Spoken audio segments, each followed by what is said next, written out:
बहुत सारे लोग समझते हैं कि इस्लाम युद्ध करने को, लड़ाई झगड़ा करने को प्रमोट करता है, जिहाद यानी कि सिर्फ वार जिसको उसको प्रमोट करता है, और इस्लाम में काफिरों का कत्ल करने को, काफिरों को मारने को कहा गया है। तो आज के इस हम वीडियो में देखेंगे कि इस्लाम हमको लड़ाई झगड़ा करने को इस्लाम प्रमोट करता है या अमन शांति को प्रमोट करता है।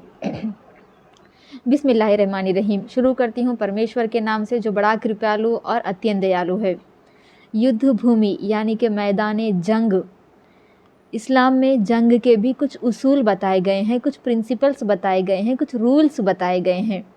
जब वार हो रही हो, जब आप जंग के मैदान में हो, जब आप युद्ध भूमि में हो, तब उसमें इन उसूलों पर ज़रूर आपको टिकना है। इन उसूलों को मद्देनज़र रखते हुए आपको वार करना है, इन उसूलों को मद्देनज़र रखते हुए आपको युद्ध करना है, आपको जंग करना है। हम आज देखेंगे कि वो उसूल कौन से हैं, वो कौन से रूल्स हैं, और इन रूल्स की बिना पर फिर हम सोचेंगे हमने जो कॉन्सेप्ट बना लिया है, जो क्राइटेरिया हमारे माइंड में सेट कर लिया है कि इस्लाम लड़ाई झगड़े को प्रमोट करता है। इन उसूलों को देखने के बाद हम सोचेंगे कि फिर इस्लाम लड़ाई झगड़े को प्रमोट करता है या शांति को प्रमोट करता है। तो आइए हम सबसे पहले वो उसूल देख लें, रूल्स देख लें। रूल नंबर 1, सबसे पहला रूल है युद्ध भूमि का, कि औरतों, बच्चों और बूढ़ों को नहीं मारा जाएगा। अब सवाल ये आता है कि युद्ध भूमि में औरतें क्या कर रही थी? युद्ध करने के लिए ही औरतें आई थी ना।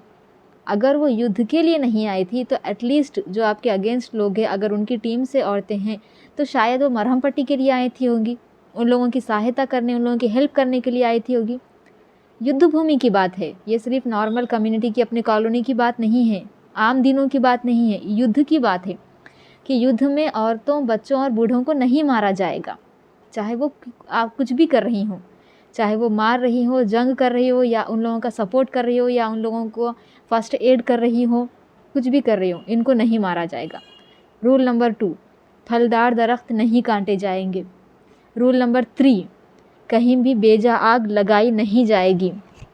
रूल नंबर 4, किसी की भी धार्मिक जगह, चाहे मंदिर हो, मस्जिद, गुरुद्वारे, चर्च, इसको ठेस नहीं पहुंचाई जाएगी, इसको नहीं नुकसान पहुंचाया जाएगा।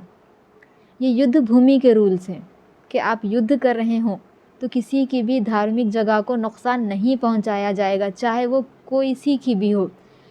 मस्जिद, मंदिर, गुरुद्वारे, चर्च, इनको नुकसान नहीं पहुंचाया जाएगा।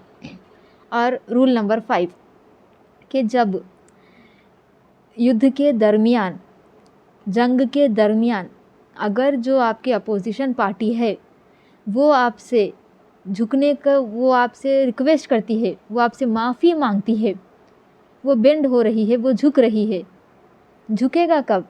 हमारे अपोजिशन में एक इंसान है तो वो कब झुकेगा? जब हारने का टाइम आया है तभी तो झुकेगा ना। जीतने के टाइम तो वो और ज़्यादा खुशी मनाएगा, और ज़्यादा पावर से वो लड़ेगा। जब हारने के करीब हैं तभी तो झुकेगा। अगर वो दौरान जंग झुक जाए, माफ़ी मांग ले, तब उन्हें क्षमा करना है, उस युद्ध को वहीं ख़त्म करना है।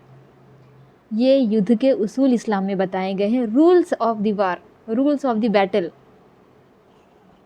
औरतों, बच्चों और बूढ़ों को नहीं मारा जाएगा, फलदार दरख्त नहीं काटे जाएंगे, कहीं भी बेजा आग नहीं लगाई जाएगी, किसी की भी धार्मिक जगहों को नुकसान नहीं पहुंचाया जाएगा, और जंग के दौरान अगर अपोजिशन वाले माफ़ी मांग ले तो उन्हें माफ़ कर दिया जाएगा, युद्ध ख़त्म कर दिया जाएगा।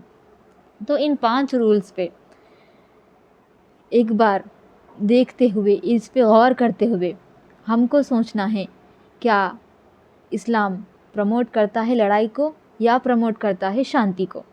अगर लड़ाई को प्रमोट करता होता तो युद्ध को ख़त्म करने को क्यों कहता, माफ़ कर देने को नहीं कहता। कहता कि अगर वो माफ़ी मांग रहे हैं तो युद्ध तो शुरू हो गया, आप युद्ध कंप्लीट करो, आपको लड़ना है आखिरी दम तक। ये किसी को भी डिटेल में जाने बगैर, किसी का भी ज्ञान प्राप्त करे बगैर नेगेटिविटी स्प्रेड ना करें। पहले किसी भी चीज़ को, चाहे वो इंसान का, चाहे वो एक इंसान हो, एक रिलीजन हो, एक बुक हो, एक कॉलोनी हो, एक कम्युनिटी हो, एक कुछ भी हो, उसके बारे में पहले ज्ञान प्राप्त करें, फिर अपना इजहार ख़याल पेश करें, फिर अपना पॉइंट ऑफ व्यू रखें। तो आज की इस वीडियो के बाद आपको क्या लगा, कमेंट में अपनी राय ज़रूर बताना।